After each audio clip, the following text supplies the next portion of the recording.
Too nervous, very, very dreadfully nervous I had been and am. But why will you say that I'm mad? The disease had sharpened my senses, not destroyed, not dulled them.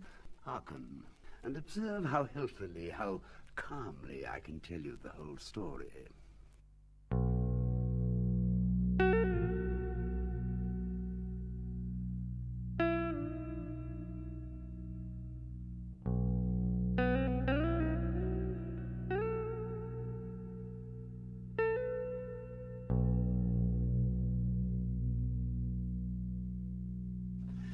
I loved the old man. He had never wronged me. He had never given me insult. For his gold I had no desire. I think it was his eye.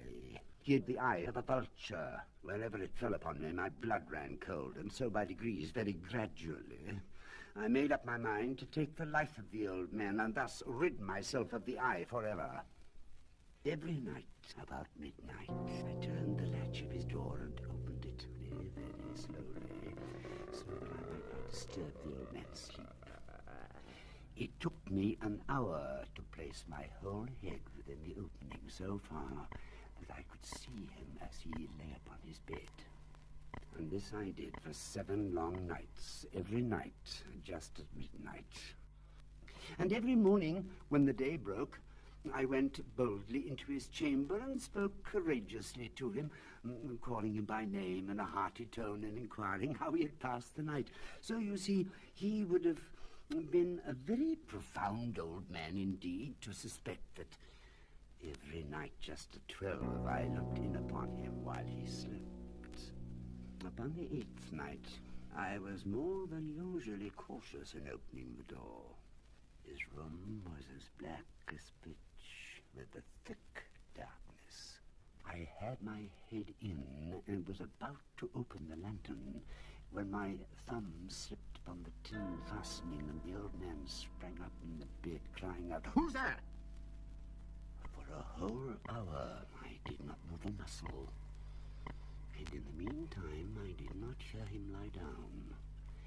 Presently I heard a slight groan, and I knew it was the groan of mortal terror. And now, have I not told you that what you mistake for madness is but over-acuteness of the senses? Now, I say, there came to my ears a low, dull, quick sound, such as a watch makes when enveloped in cotton.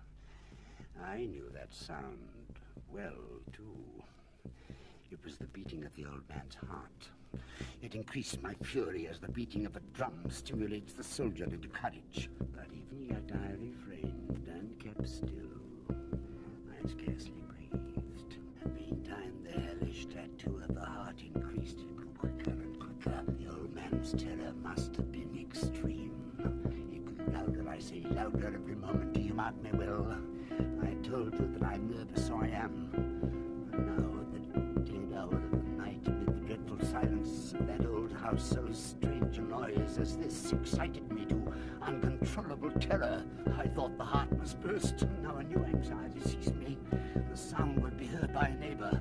The old man's hour had come. With a loud yell, I threw open the lantern and leaped into the room. He shrieked once, only once. I placed my hand upon the heart and held it there many minutes. He was stone and dead. His eye would trouble me no more. The night waned, and I worked hastily, but in silence. First of all, I dismembered the corpse. I cut off the head and the arms and the legs. I then took up 3 planks from the flooring and deposited all between the scantlings. I then replaced the board so cleverly, so cunningly, that no human eye, not even his, could have detected anything wrong. When I made an end of these labors, it was 4 o'clock. As the bell sounded the hour, there came a knocking at the street door. A shriek had been heard by a neighbor during the night. Suspicion of foul play had been aroused. Information had been lodged to the police office, and they, the officers, had been deputed to search the premises. I bade them search well. In the enthusiasm of my confidence, I brought chairs into the room and desired them here to rest from their fatigues, while I myself, in the wild audacity of my perfect triumph, placed my own seat upon the very spot beneath which reposed the corpse of the victim. The officers were satisfied. My manner had convinced them, but ere long I felt myself getting pale and wished them gone. My head ached, and I fancied a ringing in my ears, but still they sat and still chatted. I talked more freely to get rid of the feeling, but it continued and gained definitiveness, until at length I found that the noise was not within my ears. No doubt I now grew very pale. It was a low, dull, quick sound, much such a sound as a watch makes when enveloped in cotton. I gasped for breath, and yet the officers heard it not.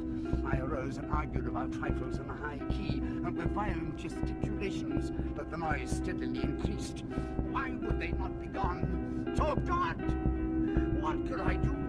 I foamed, I raved, I swore. It grew louder, louder, louder, and still the men chatted pleasantly and smiled. Was it possible they heard not? Almighty God, no. They heard, they suspected, they knew. I could bear those incredible smiles no longer. I felt that I must scream or die, and now again. Hark, louder, louder, louder, louder. Below I shrieked. Dissemble no more. I admit the deed. Tear up the planks. Here, here. It is the beating of his hideous heart.